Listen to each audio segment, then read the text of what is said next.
پیدائش انسانی، عالم خلق کا پیدائش سے مقصد مطلب وظائف بندگی ادا کرنا، کہ اللہ تعالیٰ کا الحمدللہ اس کے حوالے کرنا ہے، اس کی اطاعت کرنا ہے، اسی کے ساتھ وابستہ رہنا ہے، اسی پر سب کچھ قربان کرنا ہے، اسی کے سب سے اوپر رکھنا ہے۔ دوسرا کیا ہے؟ اور حق سبحانہ و تعالیٰ کی طرف دوام میں توجہ ہے، کہ آپ کا دل جو ہے وہ جہاں پر بھی ہے، جس کام میں بھی ہے، جدھر بھی ہے، اور اس کا یاد اس کی طرف ہو، توجہ اس کی طرف ہو، فکر اس کی طرف ہو۔ کوئی اجازت نہیں ہے کہ دل میں آپ کو اللہ کے علاوہ کسی کے لیے جگہ، جب تک تو اس کو پاک نہیں کرے گا اور ان آلائشوں سے اس کو صاف نہیں کرے گا۔ الا للہ الدین الخالص، سن لو خالص دین صرف اللہ کے لیے ہے۔ یہ حالت اہل اللہ کے نزدیک فنا سے تعبیر ہوتی ہے، اور یہ فنا اسراء میں قدم اول ہے۔ آپ نے یہ جگہ جو ہے اگر کسی اور کے دے دیا نا تو آپ نے اس کی پرستش کی، لیکن ان چیزوں میں بقا نہیں ہے، یاد رکھنا۔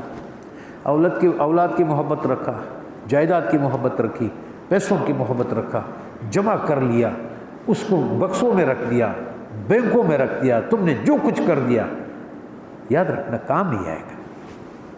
بے دولت استان کے ہیچ اختیار کر، خدا تعالیٰ کے ذات کو چھوڑ کر جس شے کی بے پرستش کی جائے کچھ نہیں، وہ بد نصیب ہے جو ہیچ چیز کو اختیار کرے۔ حق سبحانہ و تعالیٰ کے سوا اگر کوئی چیز مقصود ہے دوبارہ سن لے، حق سبحانہ و تعالیٰ کے سوا اگر کوئی چیز مقصود ہے وہی معبود ہے۔ آیت نے کیا کہا؟ ذرا دیکھ تو ان لوگوں کو جس نے اپنے دل کے توجہ کو وجہ اللہ، کہ ہم نے اللہ کی طرف رجوع کر، ابراہیم علیہ السلام فرمائے، جس نے اپنے دلوں کی توجہ جو ہے، جہت جو ہے، قبلہ جو ہے، اطاعت جو ہے، محبت جو ہے، اس کی طرف موڑ دیا۔ غیر حق تعالیٰ کی عبادت سے اس وقت نجات نصیب نہیں ہوگی جب کہ خداوند تعالیٰ کے سوا کوئی اور چیز مقصود نہ رہے۔ کیا مطلب؟ بہت گہری بات ہے، بہت گہری بات ہے۔ کیا فرمایا؟ کہ اگرچہ وہ غیر حق تعالیٰ کی عبادت سے، غیر حق تعالیٰ کی عبادت سے اس وقت تک نجات نصیب نہیں ہوگی جب تک خداوند جل وعلا کے سوا کوئی اور چیز مقصود ہو۔ میں نے یہ حاصل کرنا ہے، میں نے اس کے لیے تگدو کرنا ہے، میں نے اس کو ٹائم دینا ہے، میں نے اس کو اہمیت دینا ہے، اگرچہ وہ مقاصد اخروی اور بہشتی نعمتوں میں سے کیوں نہ ہو، بھلے آپ نے جنت کو کیوں مقصد نہ بنایا، بھلے آپ نے دوزخ سے بچنے کو مقصد کیوں نہ بنایا، بات نہیں بنی۔ ادھر صرف اس کو یاد کرنا ہے اور اس کے رضا کو چاہنا ہے۔ جب تو ادھر ادھر ہو جاتا ہے اور تمہاری زندگی کا مقصد بن جاتا ہے نا، تو وہ تمہارے لیے وہ ہے۔ اگرچہ یہ مقاصد حسنات میں سے ہے، یہ جنات اور یہ اور سب کچھ حسنات میں سے، لیکن مقربین کے نزدیک سیئات میں داخل ہے۔ اگر کسی نے اس کو مقصد بنا کر کے عبادت کرنا شروع کر دیا، زندگی گزارنا شروع کر دیا، تو ہمارے یہاں اس کی نہیں ہے۔ جبکہ اخروی امور کو مقاصد قرار دینے کی نوعیت یہ ہے کہ امور دنیاوی کو مقاصد قرار دینے کی کیا گنجائش ہو سکتی ہے؟ تو جب مقربین ان چیزوں کو مقصود نہیں بناتے ہیں تو یہ پشت پشت ہماری یہ زندگی، اس کی کیا حیثیت رہ گئی؟ اس کی کیا حیثیت؟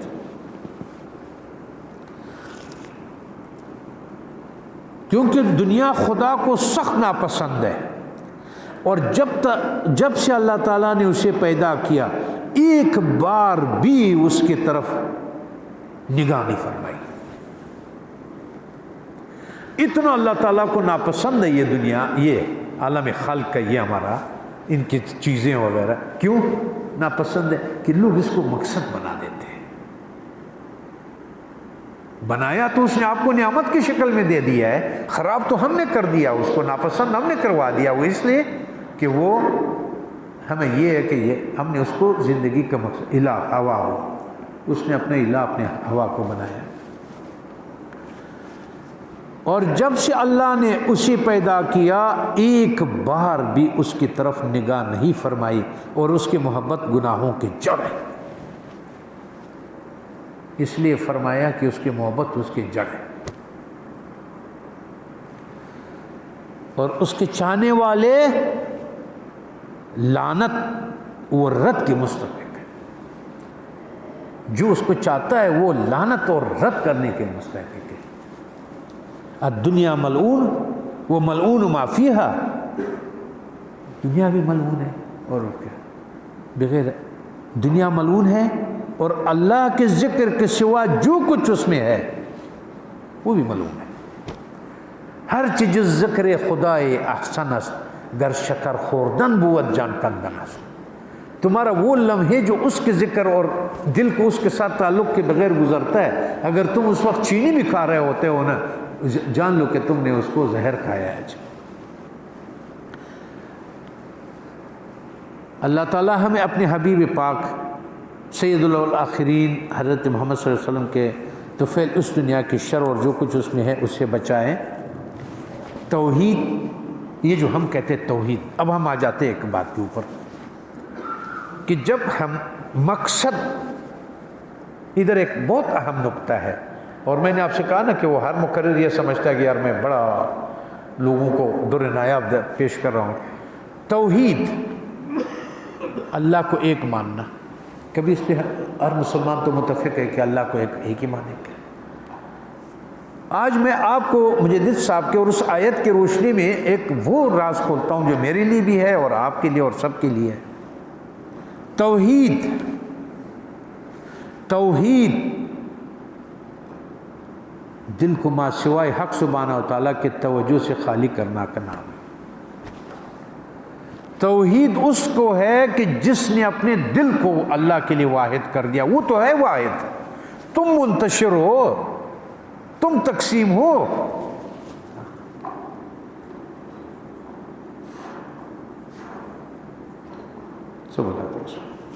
صحیح؟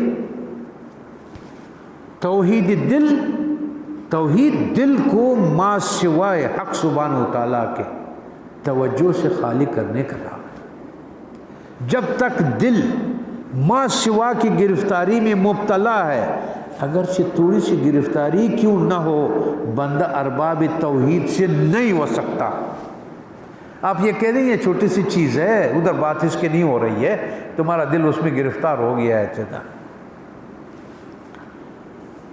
اگرچہ تھوڑی سی گرفتار ہی کیوں نہ ہو، بندہ ارباب توحید سے نہیں ہو سکتا۔ اس دولت کے حصول کے بغیر واحد کہنا اور واحد جاننا ارباب حصول کے نزدیک فضولیات میں سے ہے۔ میں اللہ کو واحد مانتا ہوں، میں اللہ کو واحد جانتا ہوں، اور 100 دفعہ مانو۔ تم کس گن میں گرفتار ہو، تم کدھر ہو، کدھر تم تقسیم ہو۔ ہاں، واحد کہنا اور واحد جاننا جو تصدیق ایمانی میں معتبر ہے وہ ضروری ہے، لیکن وہ دوسرے معنی میں ہے لا معبود الا اللہ، لا موجود الا اللہ۔ جب تم اس مقصود کو پہنچے گا کہ کوئی معبود نہیں ہے، جو میں نے کل کہا الا اللہ، ایک جگہ آئے گی کہ آپ عالم خلق سے کٹ جائیں گے، سارے لا الہ کا وہ کریں گے، پھر آپ سے مرشد کہے گا کہ اب لا الہ پہ توجہ نہ دو، الا اللہ پہ توجہ دے دو، اب قائم کرو، اب اس کا ہو جاؤ۔ تو فرمایا لا معبود الا اللہ، لا موجود الا اللہ کے درمیان فرق بالکل واضح ہے۔ ایمانی تصدیق جب تک تم صادق نہیں ہوتا نا، تو ایمانی تصدیق کرے گا تو صادق ہوگا۔ ایمانی تصدیق قبیلہ علم سے ہے، وجدانی ادراک قبیلہ حال سے ہے۔ آپ نے علم سے مان لیا جو ہم نے کل کہا، عقل سے مان لیا، اس میں کر دیا، تصدیق کر لیا، یہ علم سے مان لیا۔ جب تک تو دل کے حال کیفیت سے نہیں مانے گا اس کو، یہ ادھر ہی پڑا رہے گا، کھیل ادھر ہے، دل میں ہے۔ حال کے حاصل ہونے سے قبل حال کی گفتگو کرنا منع ہے، میں اس میں اور نہیں جاؤں گا، کیونکہ حال اس کو جو حاصل نہیں ہے اس پہ یہ گفتگو کرنا بات دوسری طرف چلی جاتی ہے۔